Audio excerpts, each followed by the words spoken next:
Greetings and salutations. I hope everyone's having themselves a mighty fine day. Please like the video, subscribe, and hit the bell icon so the ghost of the 13-month series doesn't get you and you can stay notified. All right, guys. Urek Mazino said something very fascinating to me when he pulled up on Danzon when he was doing his fisherman examination test and positions test and all that. When he would do the little sumo wrestling match. And he said, basically, I want to see the power you were going to use against me on the first floor, kind of a Van Kel. I'm calling it a Van Kel's floor because that's what I know it as now, but you know what I mean. When he first came and he was sleeping and whatnot, and he called him out. It's Shinsu, Divine Water. And I don't know if you guys noticed, he flexed some power and it looked like he was kind of shining in like a solar, luminous, shining energy, if you will.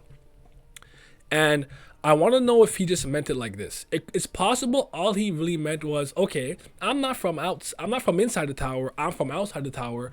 Let me show you how we get down there. Let me show you how we fight. Let me show you how strong we are outside of this tower.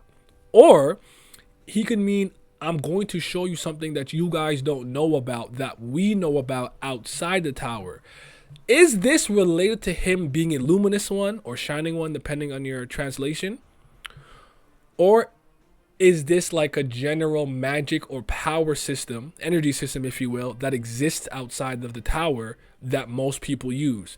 So if there's Shinsu, there could be blah blah, unga bunga inga dinga, whatever I don't know what to call it. The power of Nikon, I don't know, right? So they use some type of energy outside the tower, but inside the tower they have Shinsu. Or is this just specific to the luminous ones? Or it's just like, hey, this is how we fight outside the tower. Hands, physical. We got swords and whatnot. I'm not entirely sure. We got to see a lot of the outside in the first chapter, specifically before he went into the tower. We saw some clashes and things like that, but it's just hard to say because we don't fully know. But I do think it's more interesting if he does have some ability specific to him.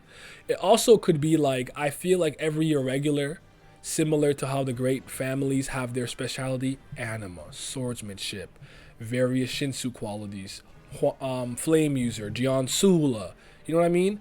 Maybe Shining Ones have something to themselves, or every Shining One's different, or Mazino has something like the throwing Shinsu at the speed of light, the Ray Barracuda. Does that have something to do with his Shining One or Luminous One abilities? I don't know.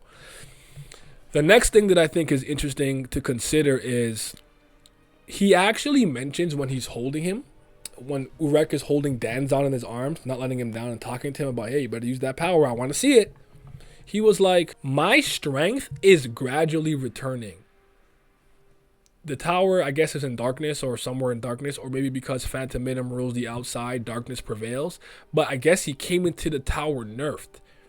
But it seems to be coming back to him. Does that mean he's going to be able to be using these powers from the outside? And then some people in my chat mentioned, what if entering the tower makes you lose your outside of the tower abilities? Yes, if you come in physically to a certain level, you're fine. But what if he loses that ability? So it's hard to say what's true and what's not true, what's definitive and what's not definitive, but I do think it's interesting to ponder about. I really want to know if he has some type of special power out there, some solar energy, some sun power, some light, some lumiere. I don't know. But that's the goal right there. That's the greatest irregular, man. So let me know what you guys think about the power of outside, if you will, and if Mazino has some special ability from that he brought in with him. Because remember, when Enryu came, he used Shinsu. Crimson Shinsu make it rain. He had 9,000 bangs coming to destroy the followers and zealots of Zahard, and then the administrator on the 43rd floor, the floor of death. Mazino came and actually has to learn Shinsu. Does that mean Enryu already knew about Shinsu, already knew about the tower? Or is he that gifted? What does it mean? Remains to be seen. We don't know what Fanta did. We just know he pulled up on Zahar, so I don't know if he fought, used Shinsu or whatever, but because he's a primordial darkness from outside the tower, and as we knew prior to this, an Axis, it's hard to say what it is that he did. Maybe he made his little reality bubble and did some rewriting of the stories or the lore of the world or the narrative. But anyways, let me know what you guys think in the comment section below about that, because I'm truly fascinated. You guys usually have some pretty wild theories, so I want to hear them. Be safe. I'm signing out. You're We have been bleeding numbers and pledgers over the last few months. I really need your guys' help and support on the Patreon. But for everyone who's here, I greatly appreciate it. Shout out to the CBLs. That's the Certified BAM Lovers. Also a huge shout out to the Priests of Fire, second tier. Best Brilith Gang. Could be the real CBLs. And a huge shout out to tier 3, the 5th Zen Gods. Shout out to Big Chief, Gray, Johnny Rogers, Ketan, Lucky Roo, Muzaka, Scobe, Simi, Zyler Scotty, Big Abdel, Agrona Vitera. Your support is greatly appreciated. The other day, I was able to eat some sugared grass that was frozen like popsicles. We moving on up, people. We eating good now.